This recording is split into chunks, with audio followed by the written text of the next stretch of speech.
दोस्तों, हम जो पेस्टिसाइड शॉप से दवाइयाँ खरीद के लाते हैं उसमें क्या आता है? Potash, sulphur, zinc, magnesium, iron वगैरह, यही ढिमगाना पूछड़ाना सारी चीज़ें आती है और हम लाके खेतों में स्प्रे करते हैं ताकि हमें अच्छा रिजल्ट मिले। तो दोस्तों, अगर वही सारी चीज़ें हम खेत में ही तैयार करते हैं तो कैसा रहेगा? है ना मज़ेदार चीज़।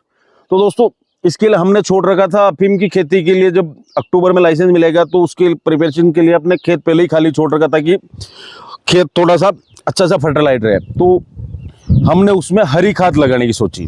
हरी खाद के बारे में आपको लगातार बताता रहता हूँ कि हरी खाद करनी चाहिए ताकि हमें यही पोटास, सल्फर, जिंक, आयरन वगैरह जितनी ही चीज़ें अपने को खेत में चाहिए अपनी फसलों के लिए। जरूरी नहीं कि फिर कोई सी भी खेती कर रहे हैं आप चाहे गेहूं, मक्का, सोयाबीन, सरसों, हर चीज़ में इन चीज़ों की जरूरत पड़ेगी। और इसके साथ ही साथ जैसे कि जमीन में नेमाटोड जो जड़ों में गठान बन जाती है, वो भी नेचुरल तौर से हरी खाद से खत्म हो जाती है। उसके लिए आपको करना क्या है कि हरी खाद में आप मुख्य रूप से सण और ढेंचा का यूज कर सकते हैं। तो इसके लिए हमने तो कुछ मिक्स टेक्निकल करें जो आपको मैं बताता हूँ। सणई, ढेंचा, चंवड़ा, जवार, बाजरा, मक्का और उसके साथ ही साथ ऊपर छिड़के हमने गेंदा के बीज। इसके अलावा तुलसी, इन सारी ही चीज़ों को, और गंवार भी।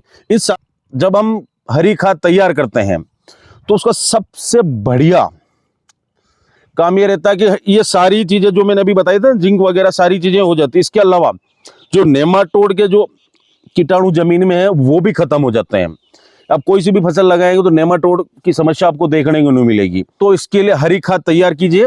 हमने इस बार करी है, इसका लगातार रिजल्ट बताते रहेंगे। इसी खेत के पास में बैठ के वीडियो शूट कर रहे हो, इसी खेत में हमने हरी खाद आज ही लगाई है। और अब हरी खाद लगाते तो आप पूछेंगे इसमें क्या क्या देना? कुछ नहीं देना यार। वैसे पहले इसमें गोबर की खाद तो थी सही, अब हरी खाद लग जाएगी। बस एक चीज का मुख्य रूप से ध्यान रखें दोस्तों कि जब फूल आ रहे हों उसी अवस्था में इसको जमीन में मिलाना जरूरी है। इसका मुख्य कारण यह है कि जब हम फूल से फल बन जाएंगे तो फिर वो जमीन से सारी चीजें खींचनी चालू कर देते हैं। जब तक फूल आ रहे हैं, जब तक पौधा अपने आप में विकसित हो रहा है और भरपूर है, उसी अवस्था में हम जब इसको खेत में मिला देंगे तो ये आराम से जमीन में सड़ के एक भरपूर मात्रा में हरी खाद तैयार कर लेंगे। जितना कि हम, जैसे कि मान लो प्रति हेक्टर जो खाद डालते हैं ना, जैसे 10 टन, 20 टन, 5 टन जो भी है गोबर की खाद, उसके मुकाबले ज्यादा रिजल्ट ये खाद भी हमें देगी। अगर अभी आपका खेत खाली है तो इन चीजों का यूज कर सकते हैं। बाकी गर्मियों में भी आप हरी खाद तैयार कर ही सकते हैं। जैसे कि मान लो चने कट गए, गेहूं कट गए, सरसों काट ली, उसके तुरंत बाद आप ढेंचा, सणई और ये सारी चीजें लगा के मुश्किल से 50 दिनों के आसपास में हरी खाद उस फ्लावरिंग स्टेज में पहुंच जाती है। जैसे ढेंचा, सणई वगैरह हो गया, उसको आप सीधा मिलाएंगे तो हरी खाद बन जाएगी। तो दोस्तों, फिलहाल के लिए इस वीडियो में इतना ही था कि हरी खाद तैयार करो और खेत में भरपूर उत्पादन लो। क्योंकि देखो, मैं ये बात बिल्कुल नहीं कह रहा हूँ कि आपको पेस्टिसाइड वगैरह यूज नहीं करना पड़ेंगे भैया। बढ़िया उत्पादन के लिए चीजें हमें सब कुछ लेनी पड़ेगी, लेकिन अगर हम अपने स्तर पर हरी खाद तैयार कर लेते तो हमें नेचुरल तौर से भी तो कुछ मिल जाएगा। तो फिलहाल तो यही थी जानकारी इस वीडियो में कि हरी खाद कितनी जरूरी है।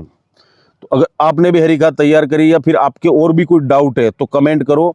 और वीडियो को यहाँ तक देख लिया तो लाइक कर दो यार, अपने दोस्तों के साथ शेयर कर दो। और आप हरी खाद के रूप में कौन सी फसल लगाते हो ये बात भी आप हमें कमेंट करके जरूर बताओ। और वीडियो फेसबुक पे देख रहे हो तो मैं फॉलो करो, यूट्यूब पे देख रहे हो तो मैं सब्सक्राइब करो, क्योंकि खेती किसानी के ऐसे वीडियो हमेशा आपको यहाँ मिलते रहते। तो मिलते दोस्तों बहुत ही जल्द एक नए वीडियो में। जब तक के लिए जय जवान, जय किसान।